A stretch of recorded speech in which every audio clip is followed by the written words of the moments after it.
Good morning and welcome to this edition of the Lynn Hayes Freeland Show. You know, I've done this show for a long time. I have interviewed people over a long period of time, but it is rare that I get to do a story that I have followed, done interviews with over a long stretch of time. But that's exactly the case today. My guest today, interestingly enough, we have two guests today.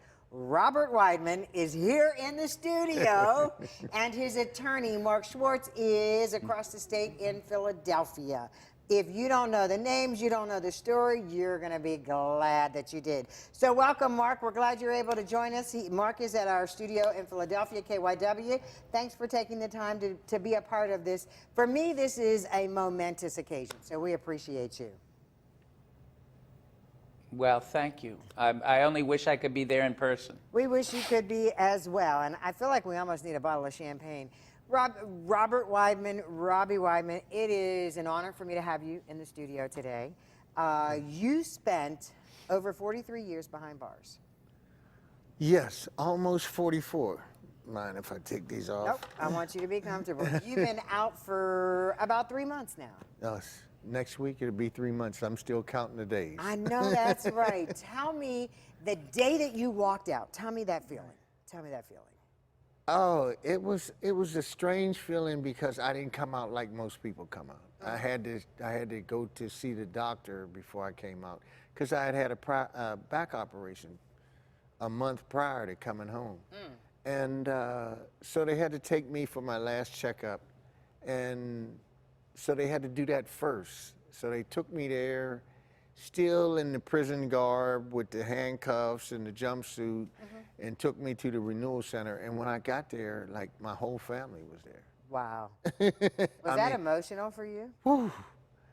I tell people this a lot. You know, I'm older and I'm an older guy now, so I can cry. That day I cried and laughed and cried and laughed and laughed and cried.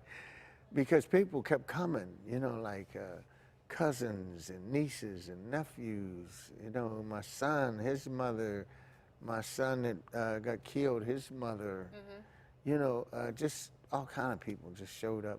And what makes this significant is you had been sentenced to life, no chance of parole. Yes. Well, I'm actually the only way a lifer can get out is that they make commutation, and that's what I did. And, you know, I'm the first one in over 25 years on this side of the state that has made commutation. Wow. And the system is changing. A lot of guys are, you know, they just took a lot of people up, a lot of lifers 2 weeks ago. Right, exactly.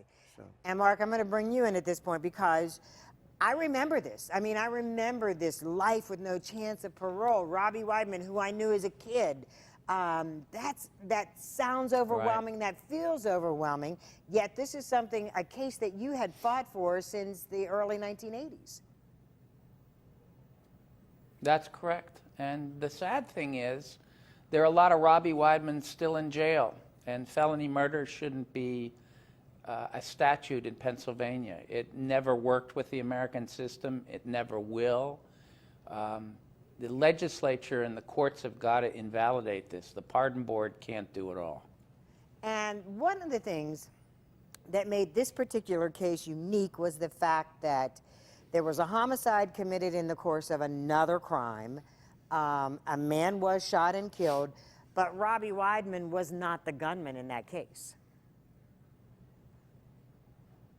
Right, but see, the way felony murder works is they transfer the intent of the shooter to the others who were participants in the robbery, which means you can get some pretty bizarre situations where, you know, somebody could die of a heart attack.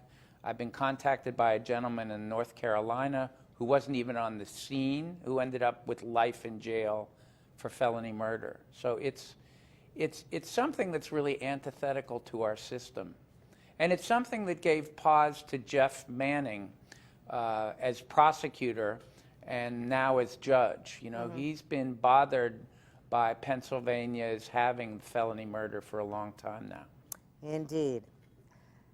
I got to come back to you. Almost 44 years behind bars. The realities are the world changed in 44 years. Biggest challenges? I mean, first thing that comes to mind, cell phone. There weren't cell phones when you went behind bars. And it's a big challenge. It's a big challenge. It's been 3 months now. I'm getting a little better. In the beginning, I couldn't even answer the thing. I never had a cell phone in my hand before I came out. And the day I got out, I had a cell phone. And I didn't know what to do with it. I had to ask people, what do you do with this? How do you turn it on? So it took me a minute, but I did do some computers. You know, I took computer classes for the University of Pittsburgh. And so I knew something about computers, but the cell phone is a whole nother world, a whole nother world. It's getting a little better. It's getting a little better. And you know, a lot changed in your personal life as well when you were behind bars. We want to talk about that. We want to talk to Mark as well about how we use your case to fight for other people. So we have a lot more to do. I know you're going to be glad you tuned in today to the Lynn Hayes Freeland Show, so stick around. We'll be right back.